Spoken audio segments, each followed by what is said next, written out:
everyone, and this is from The Guardian. Remember some time ago there was some special investigation that was going on in CBN, that whether it's TINUBU had put together some special investigation that was what they were using to go after, what's the name of that pharmacy?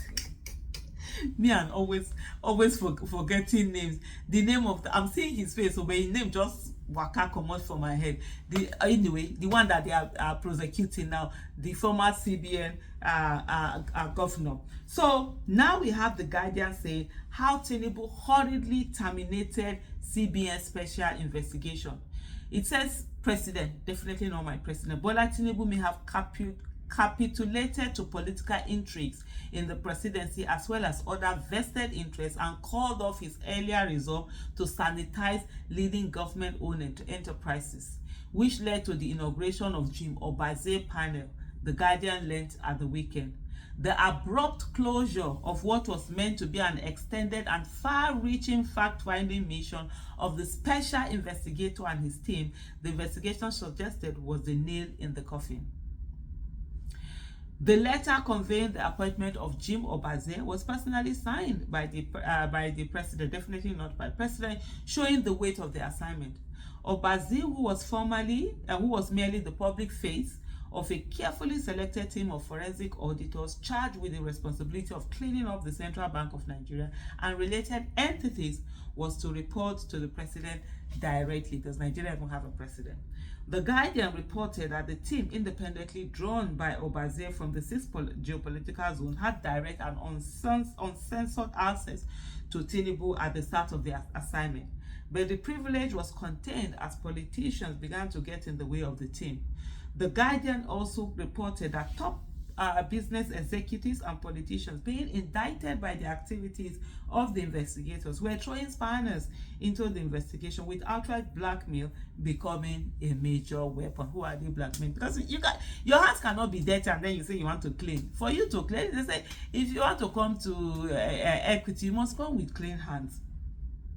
Sources privy to the events that led to what is now seen as a premature closure of the assignment confided that the press statement announcing the closure came before a serious examination of the extent of collaboration between those who mismanage the CBN and managers of related entities. In a letter dated July 28, 2023, Tinubu said Obaze would work on a comprehensive report on public wealth being pocketed by a tiny percentage of Nigerians and report directly to my office. I mean, for me, anytime I see things like this, I always look at it as it's a matter of what will Peter Obi do? What will Peter Obi do? What will Peter Obi do? As in Tinubu is always thinking, what will Peter Obi do? What would he do? What would he have done? Oh, let me quickly do it so that I will get whatever of the meat. But he doesn't have the integrity that Peter Obi has to carry these things on, to continue with them. Because you can't have a skeleton, a cupboard full of skeleton, and then you're rattling other people's skeleton. They're going to come after you too. It's as simple as ABCD. Anyway, the article continues like this. Say, by the fundamental objective outlined in Section 15(5) of the Constitution of the Federal Republic of Nigeria, 1999, as amended, this administration is today continuing the fight against corruption by appointing you as a special investigator to investigate CBN and related entities. The full terms of your engagement as special investigator shall be communicated to you in due course, but require that you immediately take steps to ensure the strengthening and probity of key government business entities, further block leakages in CBN and related, government business entities, and provide a comprehensive report on public wealth currently in the hands of corrupt individuals and establishments, whether private or public. You are to investigate the CBN and related entities using a suitably experienced, competent, and capable team, and work with relevant security and anti-corruption agencies to deliver on this assignment.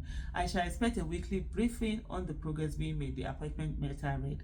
The investigator, on the back of the directive of TINUBU, who promised non-interference in the process, was said to have proceeded to select individuals with track records of commitment to probity and accountability across the different parts of the country. All the geopolitical zones, according to reliable information, had at least one representative, so that nobody will come and say that anybody was shortchanged. But till the April press statement announcing the closure of the team, members from core northern zones had not joined the team on the excuse that compensation terms had not been concluded, while the colleagues from the South and North Central, which had 2 representatives, including the information technology expert, worked 24 hours to crack the corruption endemics in the CBN and related entities.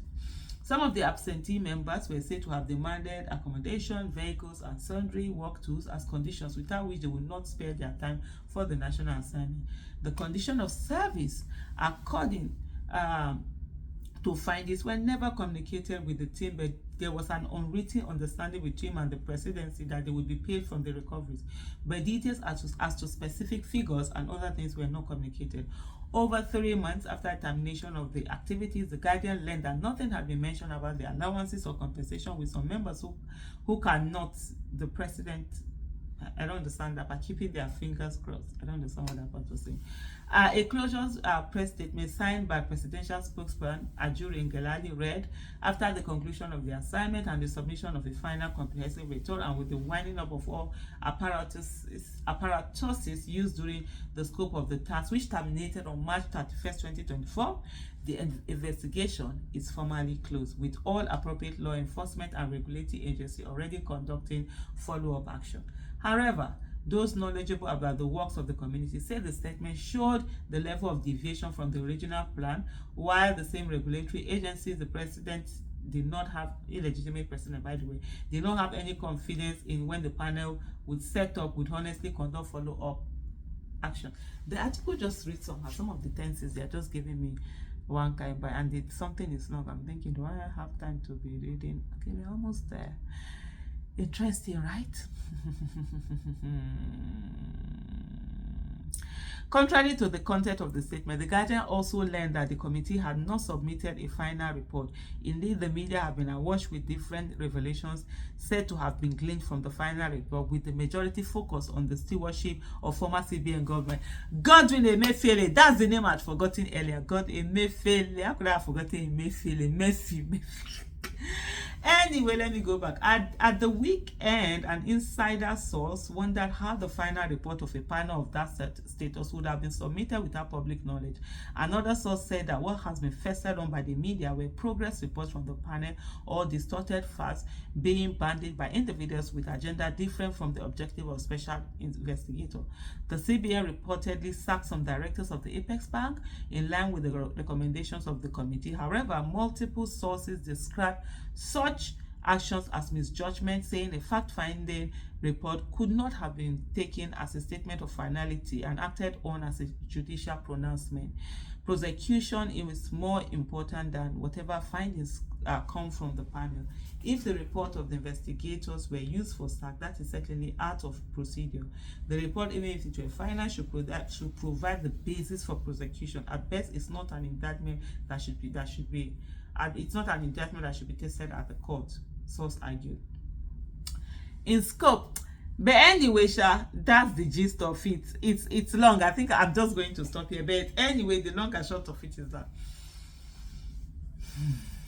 corruption cannot fight corruption. For you to be able to fight corruption in Nigeria, you need incorruptible person, incorruptible people with incorruptible institutions, and we get there by the grace of God. Thank you so much for watching.